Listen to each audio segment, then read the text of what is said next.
What is going on, guys? Today we are going to be looking at leagues for and seeing what is the best tier 1 relic you can get, or what should you choose. So naturally we have got the Endless Harvest. So the relic effect for this is resources gathered from fishing, woodcutting, mining are multiplied by 2. Experience granted for both resources gathered.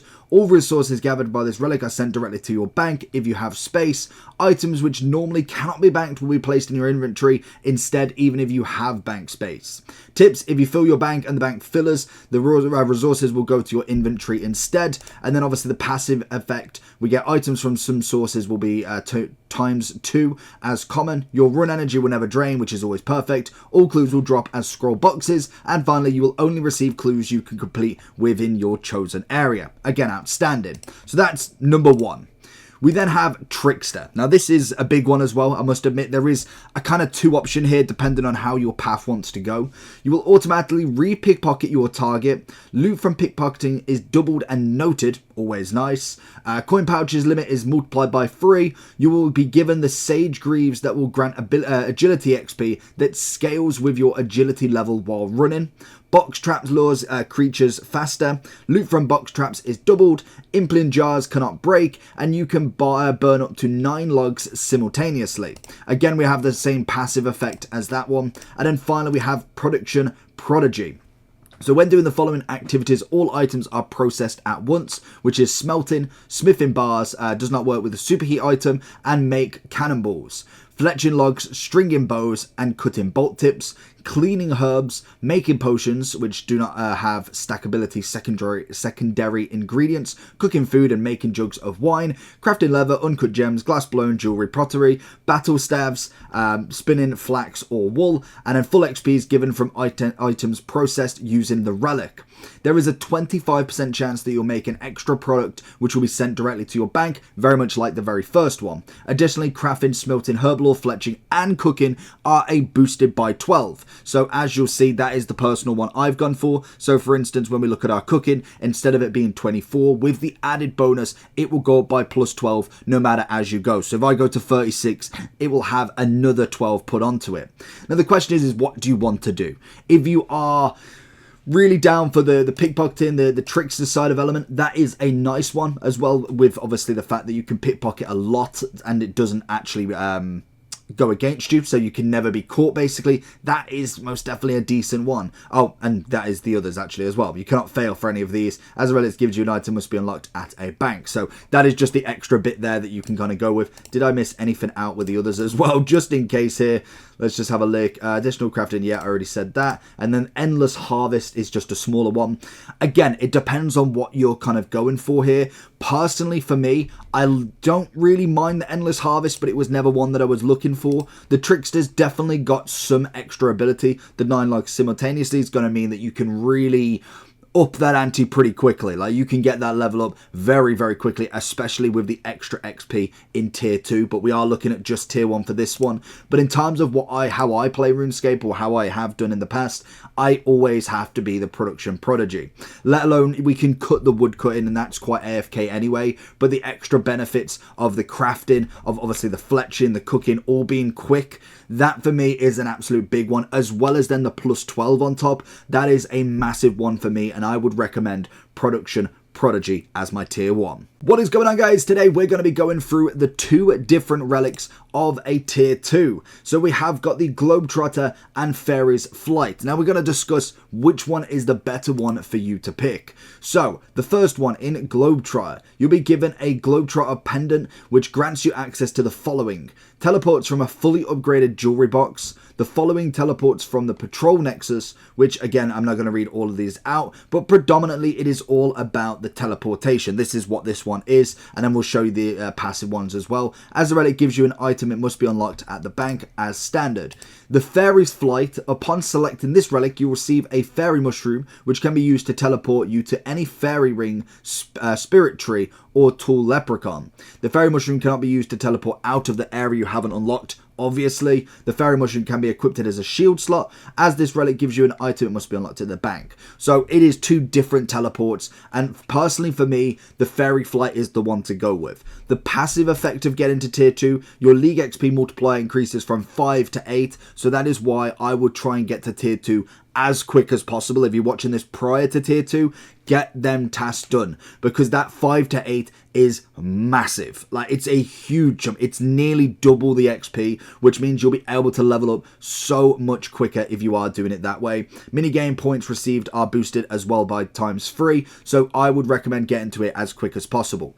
Now, in terms of which one you choose, personally for me, from what I've seen in the game, as you'll kind of look around, the Fairy's Flight is the bigger one out of the two. I do think that the teleporting, it depends on what you're kind of going for. Again, if there is places you'd prefer to go, or I've planned to go in the kind of future of this kind of League 4, then I would recommend that. But for me, the Fairy's Flight is absolutely massive. You obviously can use it, I've obviously gone for it as well, is by going into here, and as you can see, we can just teleport wherever. The fairy rings comes up with that. We can teleport by using the locations. Spirit trees, you've obviously got the locations once you've done. So if I wanted to go Grand Exchange, it is as simple as that. We go into it, and there we're in the Grand Exchange. Unuseful on an Iron Man, but most definitely the better one out of the two for me. What is going on, guys? Today we're going to be talking about which tier to choose in Relics on tier 3. So again, we've gone with a double.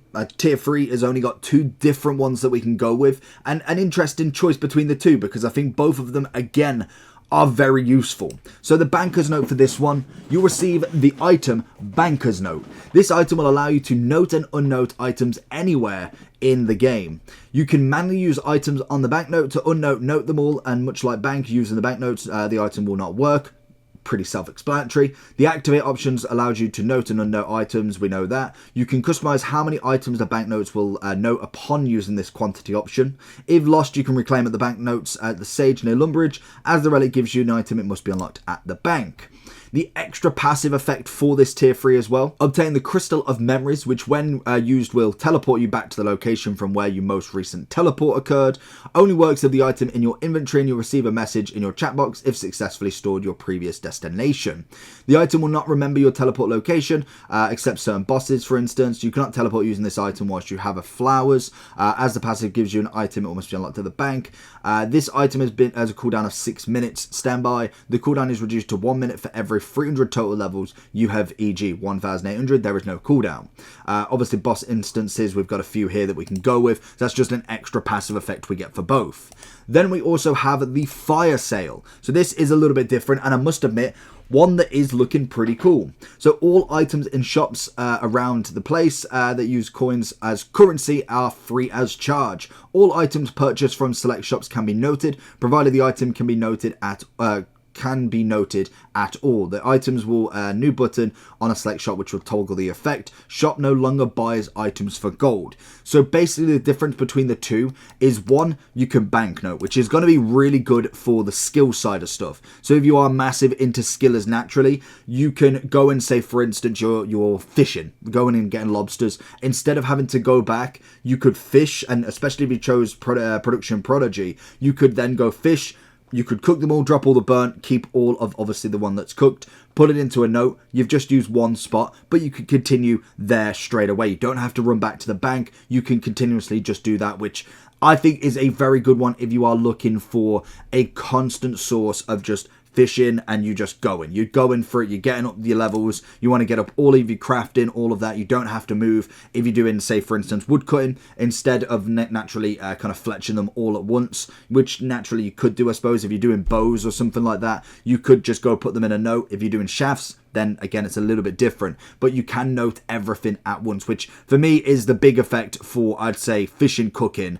Mining is another one, especially if you're near a mining place where you've got a furnace. You could go and do all of the kind of resources straight after each other. So you could go get all your bars. You could then unnote them at the furnace, unnote them, put them in, whatever. Say you're doing plate bodies, put them noted, get more bars. And you could literally just do that in 1 clicks away from each other. Now, the big thing with that is that's really good for skills, but in terms of attacking, it's only going to get you so far, I think. Whereas I think the Fire Sale is going to be absolutely massive. So for instance, if we was to go, and I know it doesn't help for coins. Coins is kind of an irrelevant factor at this point, but if you are finding a place with a mage shop, you're going to get battle staffs, you can go get them all for free. You could go get as many runes as you want. I think there is a place that we can go. I can't remember where it is now, but where they have death runes, nature runes, all of that really good stuff. and you can go get them all for free. You literally could go and stack up 1,000,000 of them if you really wanted to, meaning the kind of combat skills are going to be so much easier. Naturally, you're going to have to get up all of your other skills anyway, but the fact that you can go get unlimited runes means you don't have to craft them. The only argument there is, instead of necessarily using the banker's note to go get, say, the pure essence, you could go get stack 1,000,000 of them if you really wanted to, still got to go stack them. Then you obviously can go straight to the altar and just process them straight away. That is a very good thing to do. I'm not going to lie, that is kind of a sway for me in terms of them skills. But in terms of actually getting all of these up, to be able to go do the bosses and do more and get more from drops, that Fire Sale is going to make it a lot quicker. So for me, I would say Fire Sale is going to be the better option. Banker's Note, I can see the argument, so I do think both of them at this sort of tier, there is an argument for it. What is going on, guys? Today we've gone through the relics of tier 1, 2 and 3, and today we are looking at what's the best relic in tier 4. So we have got 3 different options. They are more combat involved as such. The passive effect for each of them, items from sources will be 3 times as common. The bigger and badder Slayer unlock is unlocked for free. Points are refunded if already unlocked. Slayer points are 5 times from tasks.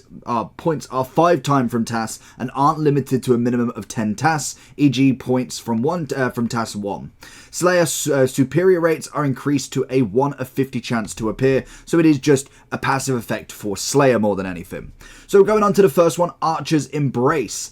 Ranged weapons with attack speed 4 or above have the stats halved and rounded down. Weapons are free, again halved and rounded up.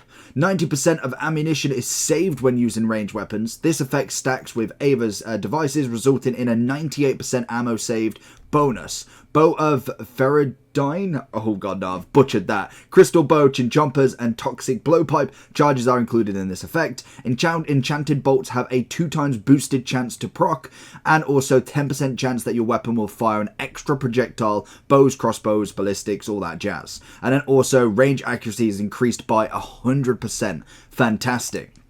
Then we also have Brawler's Resolve. Melee weapons, again, very much like the other one, speed 4, speed 3, down and up, halved and down and up that is. 90% of charges are saved when using melee weapons, immune to all status effects, including but not limited to poison, venom, fire breath, with the exception on stuns and roots. This applies in both PvE and also PvP. 10% chance to deal a critical strike on a successful melee hit, dealing double damage. Accuracy is increased by 50%, and also melee, range and magic defense is increased by 50% as well. So we're looking more at the attack, strength and defense there. And then finally we have the Superior Sorcerer. Magic spells and weapons, again like the other ones, magic spells of 4 and 3 are halved and upped and also downed.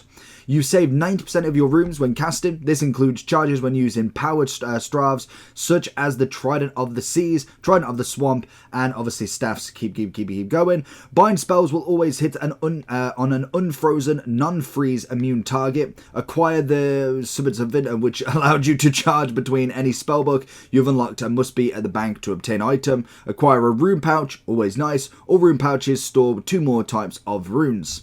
Magic attacks will deal an additional 25% as a splash damage to surrounding targets up to 5 additional targets. The splash damage effect only works in multi-combat areas, pretty obvious. Accuracy goes up by 175% and damage is increased by 20%. Now, that's a lot of information and a big tier to go with. I feel like this is now, where do you go with next? Are you after your mage? Are you after your range? Are you after your brawler? For me, when I'm looking at this one, I'm kind of going through this decision right now to see where I kind of want to go with. The range for me is not necessarily my number 1 target, so I'm already going to X that out. If you are range pure, you obviously are trying to do range, or you're just 99 and on that, then yes, fair enough, that's going to be a good option for you. The brawler, on the other hand, I do like the extra defense on everything. The melee accuracy is quite nice as well. But realistically, other than that, I'm not really too fussed, to be honest. I feel like the Sorcerer Supreme, or Supreme Sorcerer, either way you want to say it, is going to be the better one. The 90% rune save is not too much of a burden if you have got the fire sale already, because naturally you keep the rune, you get runes for free anyway, so that doesn't make no difference. That's brawler as well, actually. If we go back down, you obviously get the rune pouch. That is nice for item savers, never going to lie on that one. The splash damage as well is going to be quite good, and also mage is kind of that big one, to be honest. It is naturally a very good 99 when you get there, and I think that could be a very decent one to have, to be honest. The accuracy is nice, the damage is increased as well. I feel like, personally, if I was looking at one, I'm thinking Superior Sorcerer, then I'd go Brawler's Resolve, and then I'd go the Archers. Let me know what you choose. What is going on, guys? Today we are looking at relics, and we are on to tier 5. So we've got 3 more different relics to have a look at. Let's get straight into them. So we'll start off with the passive. Your League XP multiplier increases from 8 to 12. Incredible. So make sure that if you are grinding this game out, get your tasks done, because this is absolutely huge. Don't grind there from 90 to 99 on a lot of these stats, because you get an even bigger multiplier, which is going to make life so much more easier. Minigame points received are boosted by 5, and we are going to go to the first one. So it's Treasure Seeker as the first one. Creatures that drop clue scrolls, a 1 of 15 chance of dropping them. This also applies to impling jars. Clue geodes, clue nests, and clue bottles are found 10 times more often. All clue scrolls have the lowest number of steps possible for their tier. Every clue scroll casket will roll the max amount of rewards it can give. It can roll the same item more than once. So again, you can just kind of go with them. No point reading them out. There is a chance when opening a clue casket that you receive another casket of the same tier. This is most common and the lower of the casket. I believe, I don't know if it was technically bugged or it just was a higher chance of getting a casket, because I believe, is it Boaty was opening them up on his on TikTok, and literally he just got like 30 chests straight after each other, which was absolutely crazy. So if that's fixed, maybe a lesser kind of one, but if that was actually meant to be, that's absolutely incredible. There is also an additional chance for a casket to be upgraded to a tier above the one you opened. Not bad. Then we have Bloodthirsty. You are able to get a Slayer task and cancel a Slayer task by speaking to a Slayer Master or checking your Slayer status via your Slayer gem. Not bad. Helmet or ring. Superior Slayer creatures have a 1 in 25 chance to appear.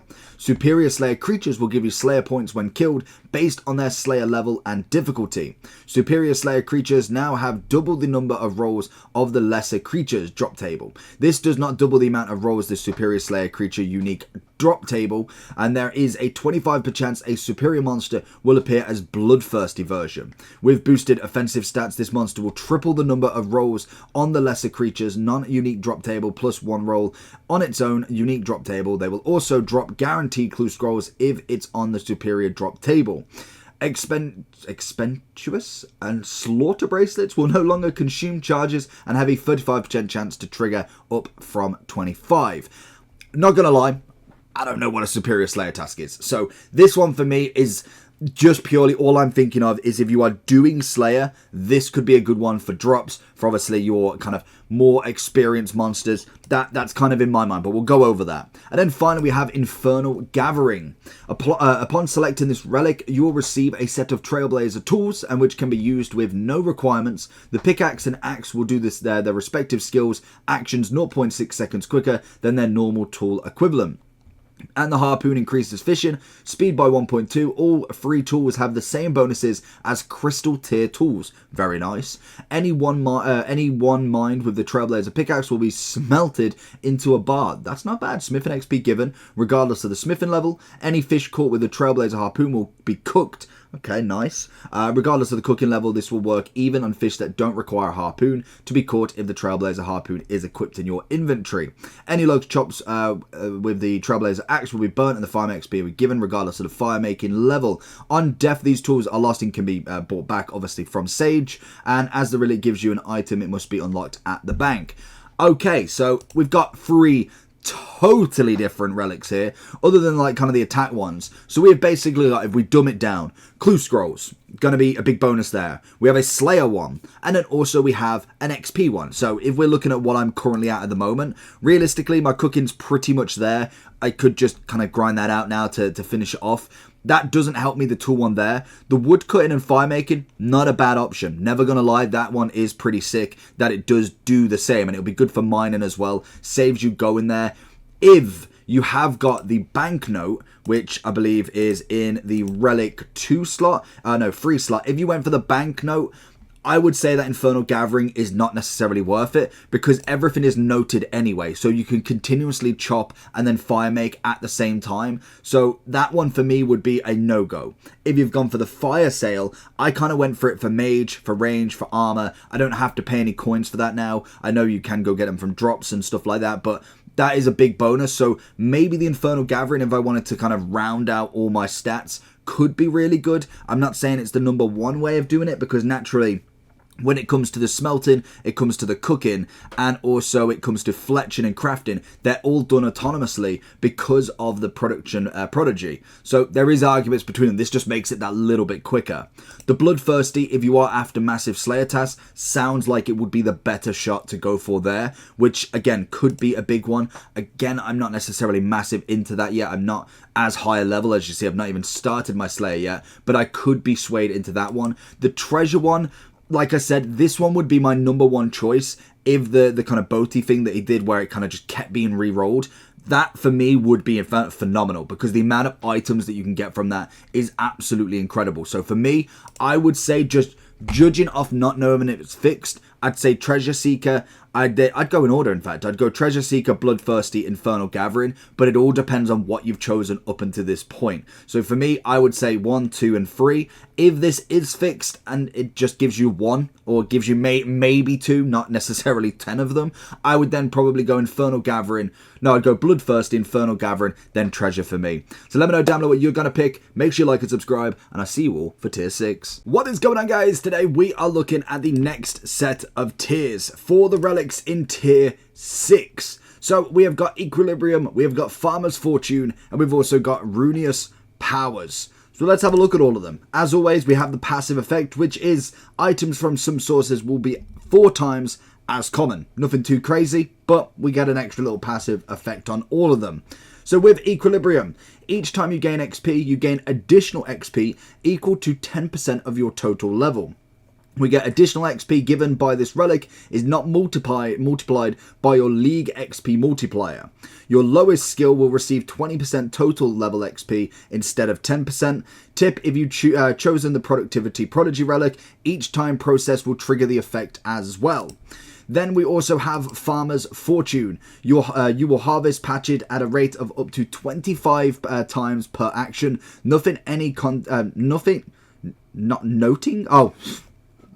Ignore me. Noting any contents you receive, all patches will be given 3 times the yield. Farmer patches grow instantly, your plants will never die, and you have a 20% chance to not use a seed or sapling when planting items in your patches.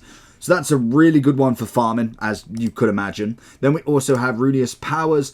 You will obtain the Runeous Powers, a powerful alternative prayer book with all prayers unlocked. Very nice. As this relic gives you an item, it must be unlocked at the bank. So it depends on what you're going with this. If you are trying to get as many max skills as possible, if that is kind of your deal, then I would suggest maybe the Farmer's one, because I feel like that's going to take the most time. It's one that I'm personally not a big fan of. I've never really been a massive farmer on it, but in terms of what you can get, that is a potential. Equilibrium, I like the extra XP. You gain an additional XP equal to 10% of your level. Again, it's one of them ones that I feel like it's decent, but whether I'd want it totally, because we're going to get multiplier maxes anyway. So I would probably go with the Farmer as the Powers one. Yes, it does give you the prayer book with all unlocked. Realistically, I can grind that to get the max anyway. So whether I'd want to do that just now, it's not really going to be that much of a help straight off the bat if I've already grinded it. So say if you're already at a high level of prayer before getting to tier 6, which I can imagine I probably will be because we've still got to get to tier 5 yet, then obviously we don't really need that one straight off the bat. So if it's me, someone who does not like doing farming, I think that's going to be a surefire way to get it up a lot quicker. I'm probably trying to do like the construction, the farming, more towards the kind of the later levels, because we do get the passive of going from times 12 to times 16, which is going to be massive to get through them levels straight off the bat. So I kind of would probably do a lot of the tasks that are the more boring and don't really progress you that much a little bit later on. Obviously, there is tasks to do involving farming, construction, all of that. So I might have already got to a certain level, but I would suggest going with this as kind of one that, personally, it all depends on your game style. I wouldn't go... Powers would be kind of the bottom for me because I will get prayer up before then. Equilibrium is definitely one that I'm interested in, but the kind of XP multiplier, I'm more than happy to kind of wait a little bit longer to get, obviously, the 12 to 16. So I probably, for my sake, go with the Farmer's Fortune. I'd be interested to see what you go with. Let me know down below if you've got there, or obviously what you're going to pick if you have mapped it all out. And I'll see you all tomorrow or later on today for Tier 7. What is going on, guys? Today we are looking at Tier 7 and seeing, when we do get there, what have we got to do? So we got about 56 days or so after recording this to have the leagues left and to get as high up as possible. I think I've seen some people get to Tier 8 now. The kind of really die-hard players have managed to get there already. I think we're about 4 or 5 days in, which is understandable. If you are grinding them tasks, you should get it no problem. But in Tier 7, our passive effect will be your league XP multiplier increases from 12 to 16. It's why I suggest, if you are looking at all of these skills, don't go for them 90 and above straight off the bat. If you've not necessarily got a, what is it, like the noted bank, or you've got the fire sale where you can get it really easy. Like, for instance, the cooking was very, very simple. I just wanted to get the unlock of the 90 and the 95, and it didn't really take too much time. But something like thieving, if you've not necessarily got the thieving perk, then you are going to take a little bit more time. May as well wait for that boost. Minigames also go up to times 8, and we have got Soul Stealer, Weapon Master, and Berserker. So I've seen one of these in action, and that is going to be Berserker, so we'll leave that till last. Soul Stealer, all your attacks have an increased minimum hit, 10% of your max hit. Whenever one of your attacks successfully hits, there is a 50% chance that you'll restore your hit points and prayer by 10% of the damage dealt and rounded up. The Relic Restores effect does not work for multi-target attacks, obviously. The Relic Restoration effect will work with the Scythe of Viture's initial hit. However, it will only work for its secondary hits if those hits have the same target as the initial hit. The Restoration effect will only work on the Ventor's bow initial hit as well. We then have Weapon Master. This one looks really good as well. Every 30 seconds, your special attack is restored by 30% rather than the usual 10%. Always nice. If you have no special attack energy remaining, you can sacrifice 25 hit points for that special attack instead. Special attacks are 100% accurate against monsters. Special attacks have a minimum hit of 20% on your max hit as well. Then we also have the Berserker. Damage is increased against monsters by 0.4 per hit point you are missing. Your damage is equal to your max hit on a monster with 4 hit points as well. That one, for me, from when I saw Bota use it, looked absolutely nuts. Firing 37s like straight after each other was absolutely crazy. So that one is a nice one, especially paired with the Superior Sorcerer, because if you've seen, or even the range one where you kind of got that double speed, it is crazy to see not only like 10s and 15s, but seeing like 35s and 40s being absolutely slayed across the room is a very, very good trait. Now, the argument between them, you've got obviously the Berserker, which is mainly a very good hitting kind of power. You've got the Weapon Master, which is going to be brilliant for your special attacks if you are using an item that does have a special attack as well. So if you're not planning on doing that, then maybe it's not the one for you. Again, we have got multiple weapons, so it doesn't mean that you can only use one weapon for the rest of your game. So there is plenty that you could use, and you've just got to kind of narrow it down to if you are going to get one by the end game. Is that your natural kind of progression to be able to do that? Because if so, that could be a very good one as well. And then obviously with the Soul Stealer, I do like the fact that it does give you the hit points and prayer, but if I've got enough prayer potions, I've obviously got enough food, then realistically, other than the special attacks, really, it's not necessarily going to give me too much of an extra boost, other than maybe being able to stay out a bit longer. That's probably about it. So personally for me, I'd be looking at that Berserker just purely on a mage point of view, especially if you are linking it up, like I say, with the Superior Sorcerer, because it is absolutely crazy. So for me, I'm going to go Berserker first. I'd then go Soul Stealer, and then I'd go Weapon Master. Let me know down below what you're going to go for, and I'll catch you all for the final tier. What is going on, guys? Today we are looking at tier 8. This is the final tier that you're going to come up with, and obviously a big one to finish off. So you'd have already gone through the whole tiers, which hopefully we will do by some point, but we will see what we've got then. So the final passive effect is items from some sources will be now 5 times as common rather than the 4. We then have 3 different choices between Executioner, Undying Retribution, and also Guardian. So all of them have some decent effects, I must admit. With obviously the Executioner, you'll receive this Sage Axe. This item can be used to execute targets below 20% hit points. The Sage Axe has an attack range of 6 tiles. The axe will respect any rain damage reduction a target already possesses. As this relic is given to the item in the bank, you have to go there to get it.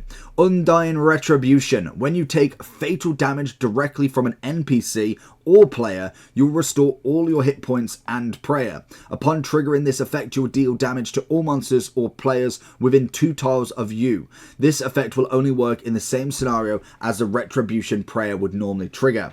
In PvM combat, this damage will equal 200% of your prayer level. In PvP combat, the effects will be as equal as 50% of your prayer level. There is a 3-minute cooldown on this effect.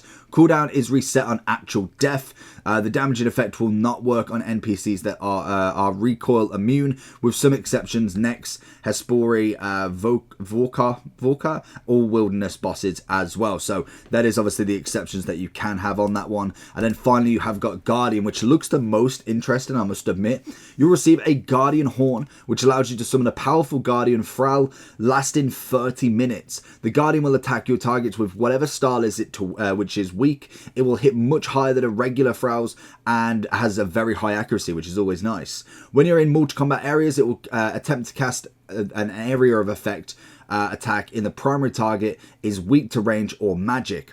This multi-attack can be toggled using the relevant options or on the Guardian Horn. Minimum hit 6, max hit 15, attack speed 5, accuracy 4 for 45,000. You do not need to be on the Arceus spellbook to use this relic, and you can also summon regular Thralls alongside the Guardian. The Guardian will not deal damage to other players, so obviously it's only a PvM, not a PvP. This relic will also work inside the Gauntlet. As this relic is given to you, you need to go to the bank.